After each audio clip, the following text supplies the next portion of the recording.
Episode 4. We are here. We are back. We've been having some technical difficulties, Dad. We have indeed. We tried to record an entire episode. It did not work. We got this new thing up right here. Bang, right there. So now everyone can see what we're doing on the computer. Got this wireless mouse, bro. I'm pretty clean. Oh, it's pretty clean. Did we do a good job with that? Yes. How much was this? I don't remember. Mom got I think it. she said it was like $10. Like that's a good steal, honestly. Yeah. Well, we were at Mm-hmm. But anyways, yeah, we recorded this really good one the other night. Was it last night or 2 nights ago? Maybe 2 nights ago.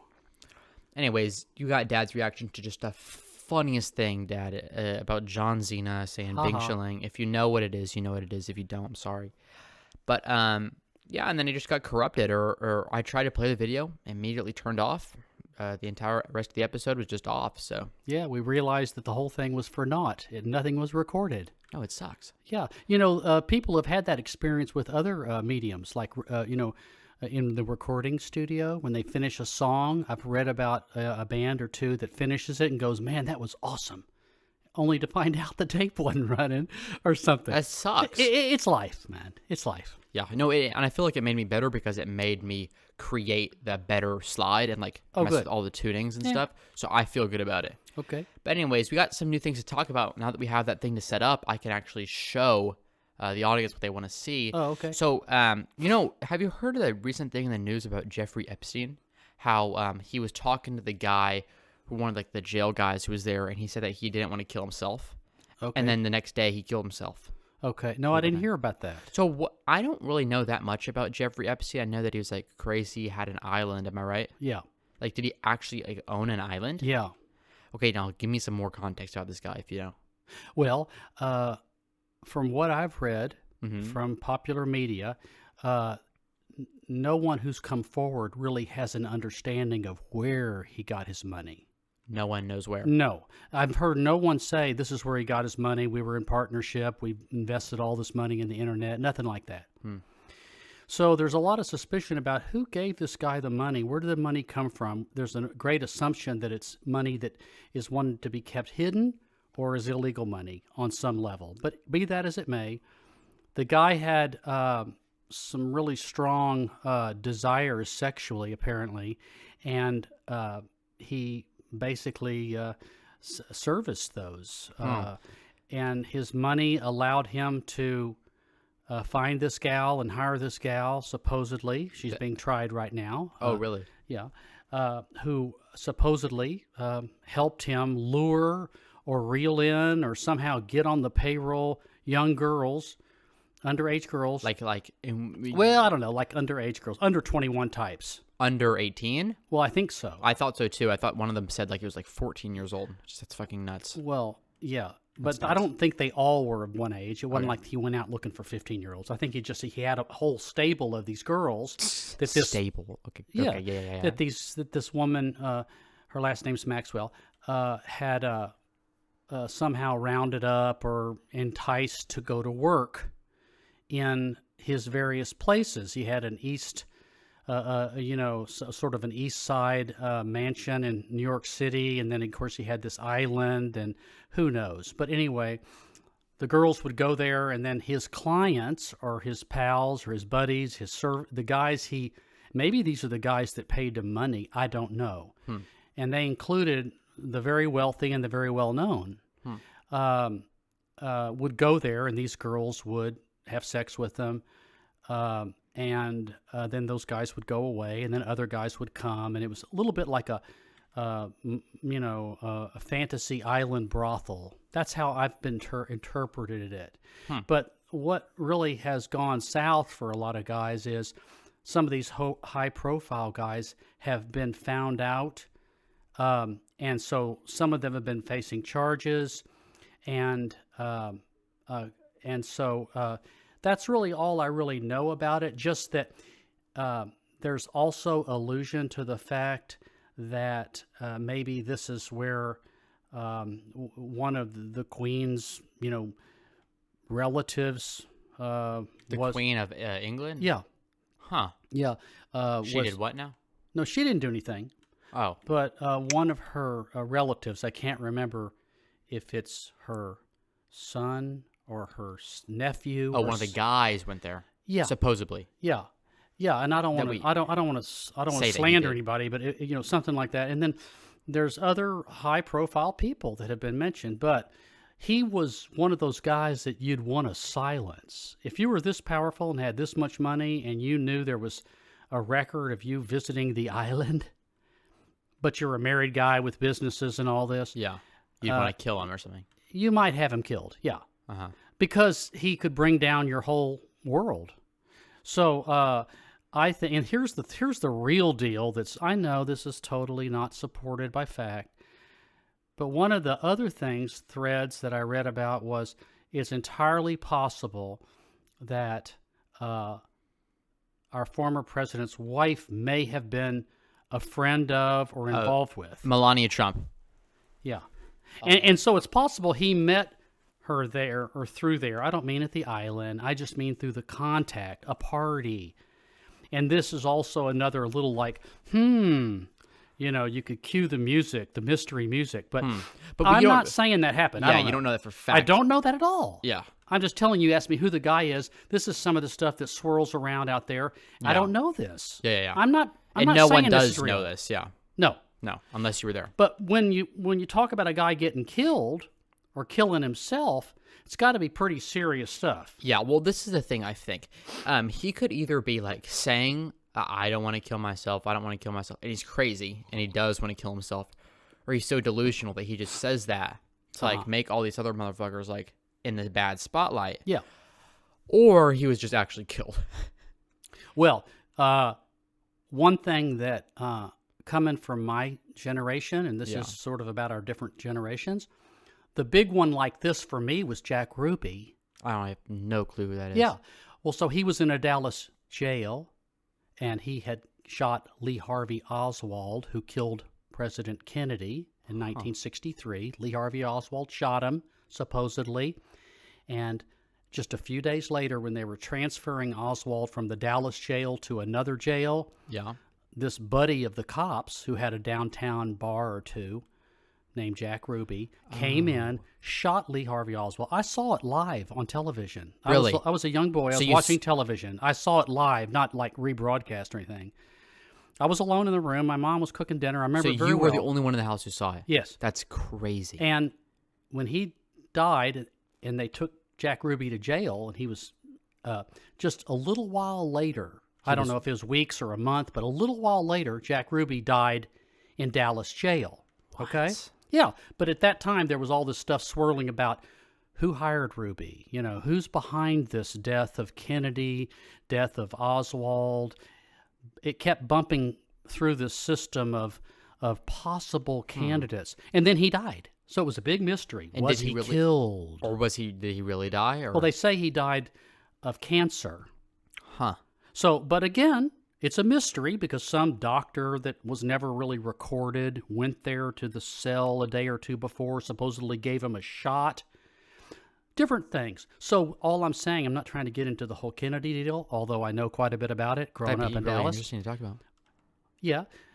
But what I was going to say is this Epstein deal sounds and smells a lot like that. Like you got this high-profile person in the jail who probably has a ton of information, not probably, who has a ton of information, and then he dies conveniently, mysteriously, don't know, nobody saw.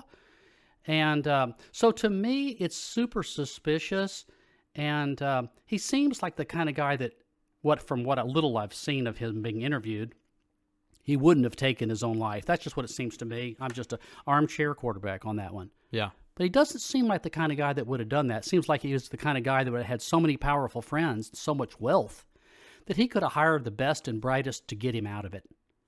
For him to have killed himself in a crummy jail, hard. That's hard for me to believe. Maybe, yeah. I don't know. I think it's really weird. I agree with you. I don't think he necessarily killed himself. I don't think he killed himself. That's my opinion. I either think he was killed or he escaped. I don't think he escaped, pal. You don't think so? No. Did they see his body? Like, has the press seen his body or stuff? Like, how do you know that he didn't escape? You'll have to look into that yourself. I'm pretty sure they have a body and they buried it, pretty sure. Huh. Yeah. Well, you got what I mean. Like, there could be like crazy ass people out there who are just, I don't know, or maybe just, I don't know. It could just be the manipulation of the press. Sure, You know? it could be, and Could we're be. all goofs. We don't get. All I know is That'd be a lot of crazy. question marks. Where did he get his money? How did he die? Who was there on all these islands and all this stuff? Who enabled this? I don't know. I know they're going to try to hang this girl. This last name Maxwell, Giselle Maxwell, I think is her name. And what are they gonna do to her? Like, just put her in jail forever? Well, I think if I was her, I'd be very worried about her life. That's all. Because if she's really the keeper of the information now, they're going to want her out of the way. But she's being held, and she's defending herself, and power to her, and all the rest of it. So I know nothing beyond that. But I'd be worried if I was her. Yeah. Mm-hmm. The U.S. justice system has been in fire recently, but like with that new Arbery case, like that actually shows a lot of a good for the justice system. I think how they were all three of them were convicted and all prosecuted with life, right? Right. Yes, I think that's awesome. I think that's really good. I think that the what was the other one with the white guy, Kyle Rittenhouse? Uh-huh. That was one on the border of Yeah. like you could easily argue one side over the other, and those two sides would fight. But like with the Arbery case, like everyone was in pretty damn good agreement that like those three guys should have been fucking sent to prison, And they were. and they were. And so- or they will be. And it But sucks that like some people like have to doubt the justice system like that, but like it did what it was supposed to do. in this instance, it sounds like, most people agree with that justice was served. Of course, the Aubrey family is thrilled, I'm sure, about the verdict and should be.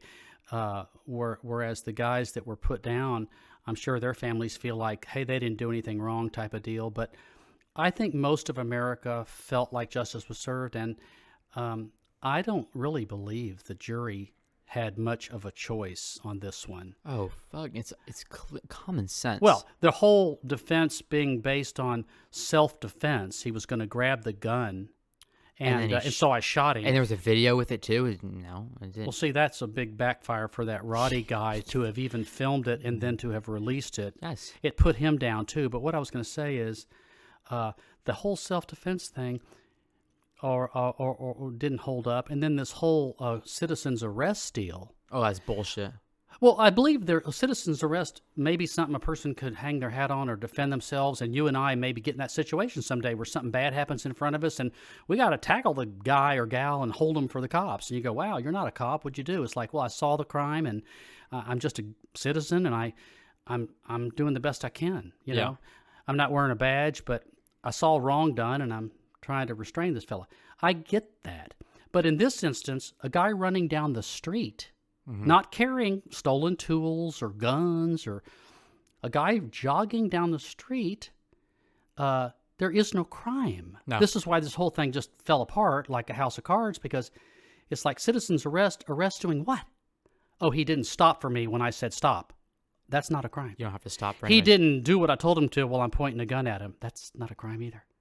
So their whole deal fell apart because it was like, you didn't have cause to do what you did. And even if you stopped the guy because you really honestly believed he might have been somebody stealing from some house that's Did you being have to built. fucking blow his head off with a shotgun? No. Well, and they fired the guy fired it multiple times. It's definitely an over.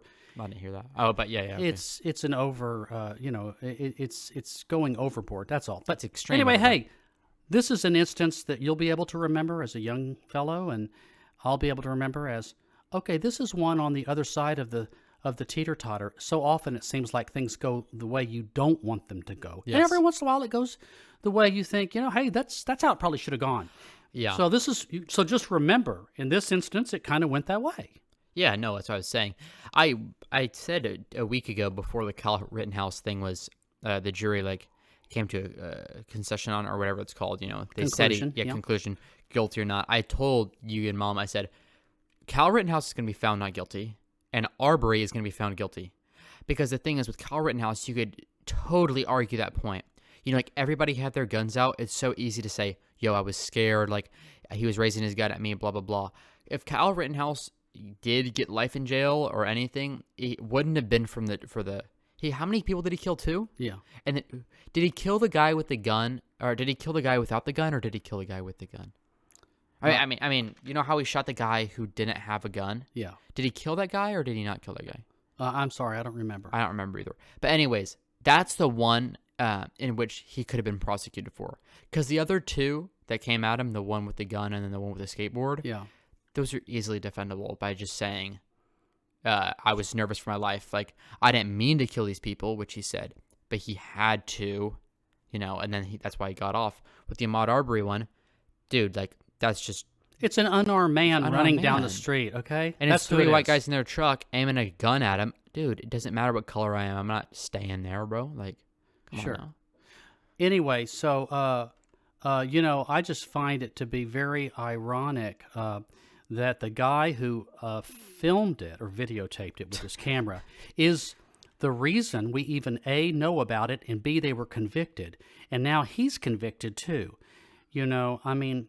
This witnessing something and recording it is fraught with issues, clearly. You're either going to be seen as an exemplary human being or participating as a criminal. So it's just, I think, it's amazing, though, that's how this all went down was that this guy had this videotape. And one of the big crimes is it took so long for this to really come to the public's light. Okay. Yeah. Anyway, it's done. I'm just happy about it. I'm happy about it. I think it's a great deal, but... I do too. Like I said, so many bad things happen in the press that it's just like... Sure. You get accustomed to it, so now it's actually good. Yeah, yeah. Do you know about that, like, clothing company named Sheen, Shein? I don't think I know about it. So a lot of people at high school that I go to, they buy things from Shein because it's hella cheap. Okay. It's an app on your phone. Super cheap clothes, and they're actually like cool looking clothes. Like there's things that like most of the things on there is something that like a girl who has it downloaded would actually wear. Like it's like actually American nice clothes. Okay. They're not made in America. They're made in these warehouses, which are awful. Mm-hmm. So here's a picture of Shein. Let me get it up. It's actually just terrible. So many people in my high school have them. Mm-hmm. Let's see. Do you see this over here? Yeah. Like the warehouse is full of it. Yeah, it's like some Bangladesh, sweatshop. No, it is. It's literally a sweatshop. Yeah. And so what I'm trying to show you is that like so many people think that like these things don't exist or post on their Instagram stories like super against everything like wildfires. Let me post about it, Yeah. or anything like they just are not helping with. But then they choose to get this shit. Yeah. Like, isn't that funny? Like, that's so awful that they do that. It's an old story now. I mean, Nike and lots of people, even Apple phones and stuff. I mean, lots of people, products we enjoy, we think highly of, the company. There's stories about all of them going to sweatshops and places where kids that are too young to work are working too many hours a day trying to make this stuff for the American public. So we can buy it at Target or Walmart or... I get that. So it's not a new story. This is just the latest label or brand that's coming to light that, hey, we love this stuff. But the backstories so often are not that lovable. And this sounds like this is one of them, No, it's the exact same. It's exactly what you said. It's just like now, but like it's just my generation seeing it or I'm seeing it in my generation. Yeah. Because like so many people just like act like they're so good for the world. And then like them buying stuff from Shein is what's causing like kids just to be like fucking basically tortured. Well, as you get more educated and you get older in life, you get more and more of these kind of stories and this kind of insight into things, and you'll start to become more skeptical and more aware of these connections between things, Yeah, and that's all. It's not that the people who like the stuff are bad or good or anything. It's just you start to lift the lid a little bit on something and look into it, and you realize, this is hurting the environment by me buying this, or this is putting people in harm's way. And it's so fucking obvious too. It's like, how can you like argue against that? I mean, it's just awful, bro. Yeah. It's awful. Well, what you can do is not buy the product. Oh, and the thing is, if they make it so that, it's a really good like marketing, they make it so cheap. It's Well, like I could get like a good-looking sweatshirt that people would like, if I cared about that. And like it could be $14. You could like my friend, Espen's sister, she got a dress for like $13 and she wore it to homecoming and it actually like looked good. uh-huh. And I was like, okay, why wouldn't I want to buy that? Sure. Right? If I was a girl wanting to go to homecoming. But like, bro, then you look at that and you're like, Hey, sucks. this pursuit of the cheapest is why we're in the trouble we are in our country, I think. And don't get me wrong, I want a deal. I want to not want to overpay for anything, but this pursuit of the absolute cheapest is trouble. It's been trouble for a long time now. Yeah. Just fucking nuts. And then there was also something not really similar in the news, but something in the news I wanted to talk to you about was, do you know that Saudi Arabian journalist who got killed? Yeah, Khashoggi. Yes, Jamal Khashoggi. Mm-hmm. You know that his daughter or cousin or someone in his family is asking Justin Bieber not to. You heard about this? I did. I read the article. So do you think? I'll give some context for the people who don't know.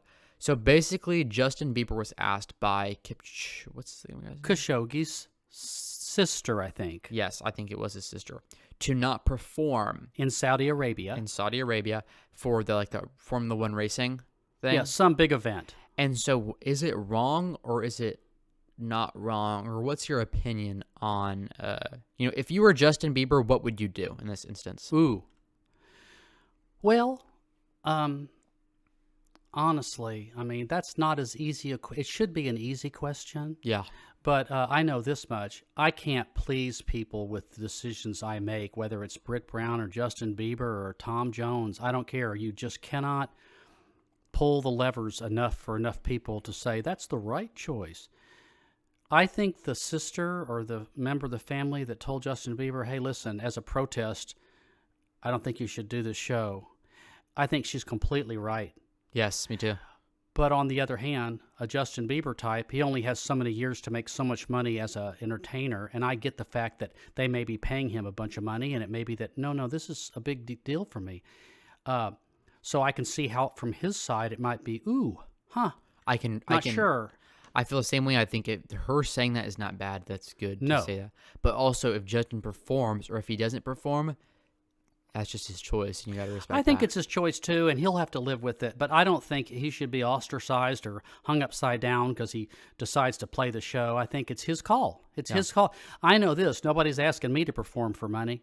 And if they were, I'd be a little resentful of somebody saying, don't perform. Hey, don't perform. I might say something like, well, could you find me another venue? Or could somebody else help me to kind of replace these earnings? Because I would never ask you to just surrender your earnings, So I think there's penalties with being high profile and being in the press, and so this is one of the prices you pay. I mean, nobody asks just a regular citizen to do anything. The citizens would say no, but somebody like him, a lot of us expect him to say, yeah, sure, no, I'll pull out. But I don't think that's altogether fair either, and so I guess I lean a little bit more on it's his right to perform it. It's her right to ask him not to. Yeah. Either way, I mean, if you like the guy, big deal. And you have to think about when I first read that story, I'm like, oh, that guy should totally like not do that show. But as I read it, like there's going to be so many people there who are just normal ass people. Sure. Like, why should the government's shitty actions or whoever killed this guy, one person, like one group, like affect all of the actual good people who live in Saudi Arabia and who want to watch JB perform? Like, sure, and the other thing is, it's not going to bring this Khashoggi guy back. Number one. Number two, it's not going to change anything. I don't think the people who had him killed is going to change their mind whatsoever. They'll just get another performer. JB didn't perform. Oh, damn. Yeah. Let me go over here and get Elton John or something, and then what? He can tell Elton John not to perform? Yeah. I just mean they'll just get somebody else. Yeah. And so this idea I'm going to bend your arm backwards and make you do what I want you to do, it ain't working out. It hadn't worked out for thousands of years. So why would it work out now? There's no answer to that question. Yeah, that's rhetorical, but Yeah, speaking about rhetoric, dude, I had just had to write a massive paper for my AP English class. Oh, It was about two Native American writers oh, comparing what they're saying to two American writers who are like looking at like the migration of birds. mm, So it's talking about like the beauty of nature and stuff like that, like the mm-hmm. the purposes of that. I think that that's kind of a boring conversation, but somewhat interesting. I'm just so glad that Thanksgiving break is here to stay for 5 more days. Yeah. Speaking of birds, pretty good segue. Turkey bird. Haha. Turkey bird, But what I definitely. was going to say is getting back to that other thing you said about the Native American. I don't know which authors and which books, but the thing about it is there's a ton of beauty in talking about nature. This is not boring. And the flights of birds and birds on any subject matter, any animals. Again, the more you know, the more interesting it is. So it could be that that's not a boring subject for our listeners, but we'll abandon that and we'll just say, yeah, good things. Thanksgiving's here. Yeah. Yeah. But there's a lot of propaganda around Thanksgiving. I don't know if propaganda is the right word. Okay. But like, when I grew up in elementary school learning about Thanksgiving, it's like the white people and the Indians were all friends. Yes. No. No, they were not friends. Some of them may have been friends, but I feel like the majority of them, and maybe this is a broad assumption, I don't think they liked each other, bro. Imagine like some dude walking into my house and then just killing me and then just living here. It's like, it's not that chill. Oh, way I'm comparing beyond that to like, Yeah, white people going to way beyond not that Europeans. chill. No, listen. I don't think I'd be down with that. We as I wouldn't vibe with him. in the study of American history, regardless of which century you drill into or which person was president, doesn't matter. You can pick anywhere. It's nasty. The history's pretty nasty. Of course, there's moments of greatness, but it's pretty nasty. And anything in the way of progress or what we want as a nation, they're screwed. So as long as people cooperate and get out of the way and help and work for wages and do things, it works out pretty good. But yeah, way back then, 16 whatever, here comes some boats floating over there. The Indians, I'm sure, the Indians, that's even wrong. The Native Americans came out with, I'm sure, curiosity and friendliness and all that. Or they didn't, and they just wanted Well, to kill us, maybe which would be some of them were fine. That's- fearful, sure. But I mean, the thing about it is they were abused and taken advantage of. But the story we want to tell Is that we liked them and they let us. is that we everybody cooperated, we shared the blessings of the land, and it was a good time for a little while. But much like this Aubrey case, and the guy who pointed the gun at that guy jogging, it was all fine until somebody didn't cooperate, until the Indians or Native Americans didn't concede their land, give up their daughters, whatever it was that were. Then it didn't work out so great for the Native Americans.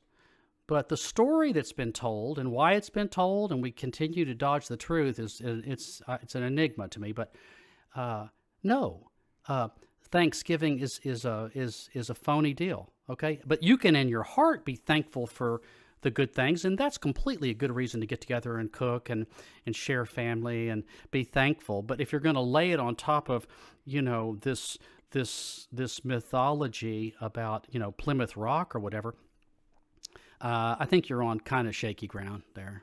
Yeah. Yeah, I think Thanksgiving has created a lot of peace. So, like, maybe the badness that's created, or that was first happened because of, like the Europeans coming to America. I think it may have been kind of like balanced out with the positive that like Thanksgiving is now. Like think about how many people like donate to places during Thanksgiving and give like money and food and meals to like the less fortunate during this time. So I think that like it really did suck, but like there's good things coming out of it, which, thankful for. I think so too. That's a good optimistic kind of point of view, and I appreciate that completely. And again, it's in our heart. If we do good and we try to do good, even in a measly way, even if we just try a little bit, it's good. It's still good. Yeah. And if we treat our family well and neighbors and communities well as best as we can, sure, if you have sort of an open heart and you give a little of your time and wealth and whatever you have to give, it's good. So you're right. Some of the good that's come from this holiday maybe has done a lot more than what some, crummy people did, hundreds of years ago to the Native Americans. Yeah, sure. Yeah. But someday there's going to be a reckoning, more so than there has been, about the way our country has not done the Native Americans right. That's all. I just feel that way. And anyway, hey, that's just me. I don't want to get political, but it's kind of a sore subject with me about that whole thing. Oh, really? Yeah. Huh. Yeah. That's interesting. So I know that you watched Squid Game with me and Mom. Oh, have we talked about this on the podcast yet? I don't think so. I don't think we've talked about it yet. But anyways, we watched Squid Game. I say it was like a solid 8.5 out of 10. I think it was a little overrated, but I still really enjoyed it nonetheless. Great. Like, I will watch season 2 for sure. And it was the first TV show season of a TV show that I've watched in probably a year and a half. Like, I've been hella busy, and like I just don't have time to like sit down and like watch an entire season of anything. So, it actually felt good to just chill with the fam and watch it. And, we didn't read it. We watched it in English dub. So I'm sorry for that. But I'm actually not sorry, because I actually want to hear what they're saying, Yeah. Well, I know that you liked it up until the point of the last episode. I don't know why you felt that way. I don't know. I'm not sure I'm going to go so far as to say I liked it. Tell us why you didn't like it. Well, I guess I'm just sort of worn out on the whole violence quotient to explain the movement of a story, the arc of a story. I'm a little worn out. It's one thing when it's in some ways I can handle violence, and I grew up with all that with the movies and Easy Rider and the Godfather films and just everything, mobsters. But I guess at this point in my life, I'm a little tired of violence and death being the driver for all the motivation. And so I found it, you threw in the subtitle, the dubbing, I found it to be not that great, but it was interesting. It was interesting. Would I recommend it? No. Would I give it an 8.5? No. It doesn't matter what I give it. But I know a lot of people really loved it, so it was good just to be together and watch something. Yeah, no, it was. But I'm not very high on it. No. Yeah, that's respectable. I feel that. You can have that opinion. I think when I'm your age, I think I'll feel the same way. But anyways, do you know who Mr. Beast is? Never heard of Mr. Beast. Mr. Beast is he's a guy who gives a lot of money away, does a lot of charities on YouTube, makes really, really funny videos with him and his friends. Really, like, down to earth, really good guy. You can see it in his videos when you watch it. But anyways, he is making Squid Game. Oh. Like, he's not going to actually kill people. If he did, that'd be a little messed up. I would not be down with that. But he's making the same set, and if you win Squid Game, you win a large amount of money. So he posted the video today. I haven't watched it, but like look at this. There's just some stuff. Like, so you if compete. You're not here when it hits zero, you're gone. I took my leap of faith. See how they're on that thing, that platform? Yeah, I remember that scene. It's just a bunch of funny stuff. And they're all in their jumpsuits and stuff. I was watching this other podcast from this other people, and they were talking about the same thing. How Mr. Beast has created Squid Game. And they were like, how much do you think it cost for him to do that? I'm going to say it probably cost him like $1 million. Okay. Because, like, if you look at it, like, think about how much stuff is there. Like, I looked at this a lot more than you did. But just, like, every single room was created. Like, so what do you think? How much do you think it cost? You're probably right on, You're probably right on. Yeah. And then the good thing about Mr. Beast is that he gives it away. Now, these people, instead of dying, how do they get eliminated? Well, then they just lose and they just walk out. Okay. They just lose. I see. Yeah. Okay. If they had to die, Sure. Well, I already like it better already. Yeah, but there's no drama in it, It's like, Well, I don't find a lot of drama in these game shows either, but people seem to like it. Who wants to be a millionaire and all these older game shows and stuff. It's No like, one likes that. no, I'm just saying there's not a lot of drama in that either in a way. Yeah. It's like, here's some contestants playing against each other, somebody wins. Mm-hmm. I mean, once you've seen 16 hours of that, you've seen it all. You know what I'm saying? I'd only watch like those games if I was like in a surgery, or I just got out of surgery and like I was forced on like a bed, and like I had to watch it. It was like the only thing on. I'd only do that. Wow, that's tough. Okay. I'd rather like stare at a wall than like watch Really? like Wheel of Fortune or something. Okay. It's just too ancient. I agree. It's like yeah. I'd rather watch grass grow. But we've had a good convo. Yeah. We had, Squid Game. We talked about Squid Game. What else we talking about? Kyle Rittenhouse, that homie. Psych. Yeah. I ain't his friend, bro. Okay, man.